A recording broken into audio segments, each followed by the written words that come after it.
Masse moléculaire du CO2. Le but de ce laboratoire est de déterminer la masse molaire du CO2. Nous allons faire réagir du CaCO3 avec du HCl afin de produire du CO2. Nous calculerons le volume et la masse de CO2 produit et déterminerons ainsi la masse molaire. À droite, on retrouve le générateur de CO2. On utilise l'entonnoir pour faire des ajouts de HCl. Le desséchant au centre permet de s'assurer qu'il n'y a pas d'humidité dans le CO2 produit. Et la fiole, complètement à gauche, permet de récupérer le CO2. Pour préparer le générateur de CO2, vous devez peser 20 g de CaCO3 avec la balance à 2 décimales. La masse n'est pas importante car on met un excès.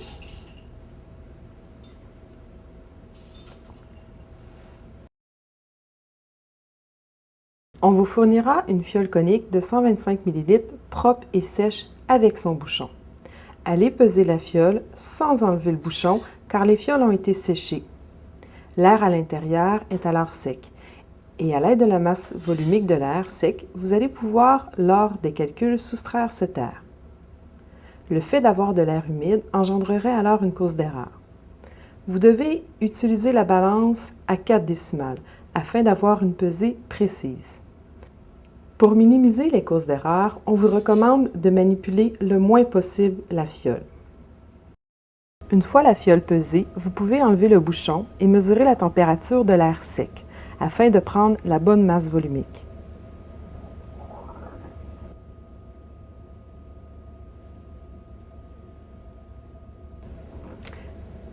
Vous pouvez ensuite mettre le bouchon à 2 trous pour l'installer sur le montage. Replacez la fiole sur un papier et terminez de fixer le montage, en s'assurant que tous les bouchons soient bien fixés. On ajoute ensuite un minimum d'eau afin de couvrir l'extrémité de la tige de l'entonnoir. Si vous en mettez trop, le mélange va être dilué et la réaction avec le HCl ne sera pas efficace. Il est aussi important que le bout de l'entonnoir ne touche pas le fond afin de permettre au HCl de bien s'écouler. Pour générer le CO2, on fait réagir le CaCO3 avec du HCl. On vous recommande de prendre environ 40 ml de HCl et vous devrez ajouter le HCl tout au long de l'expérience. Lorsque le CaCO3 réagit, on voit des bulles qui se créent. Il est important qu'il n'y ait pas de fuite. Vous pouvez le vérifier en bouchant la sortie d'air sur la fiole contenant le CO2.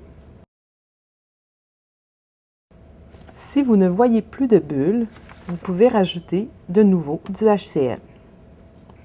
Mettez au total environ 25 ml étalés sur le premier 20 minutes. Le reste du HCl servira pour la deuxième partie de l'expérience. Après ces 20 minutes, changez rapidement le bouchon de la fiole en mettant celui non perforé et allez peser la fiole, toujours sur la balance à 4 décimales.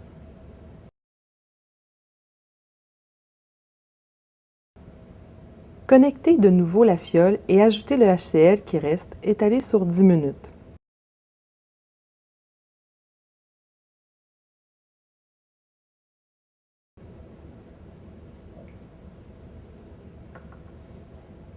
Vous pouvez alors noter la pression atmosphérique qui vous sera fournie par l'enseignant. Après ces 10 minutes, pesez de nouveau la fiole. Si la fiole a été bien remplie, la masse devait être similaire à celle du premier essai, à plus ou moins 0,01 g. Il vous reste finalement à mesurer le volume et la température de la fiole. Mesurez la température dans un premier temps.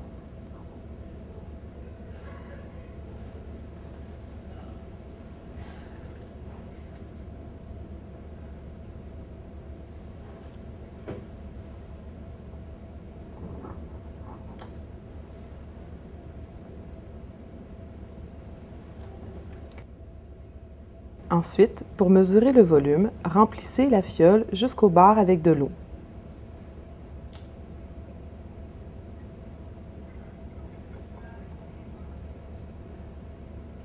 Vous devez occuper tout le volume de la fiole.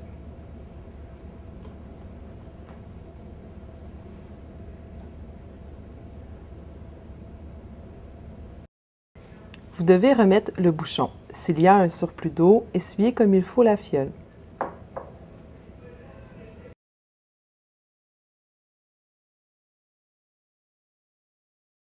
Pour peser la fiole remplie d'eau, vous devez utiliser la balance à 2 décimales, car le poids excède le poids permis par la balance à 4 décimales. Vous devez finalement mesurer la température de l'eau.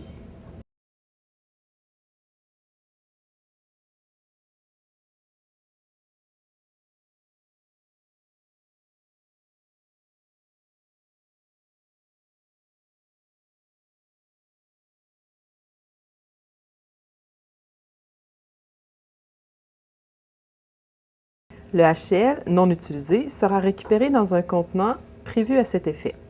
Votre mélange contenant eau, CaCO3 et HCl sera également récupéré dans ce même contenant.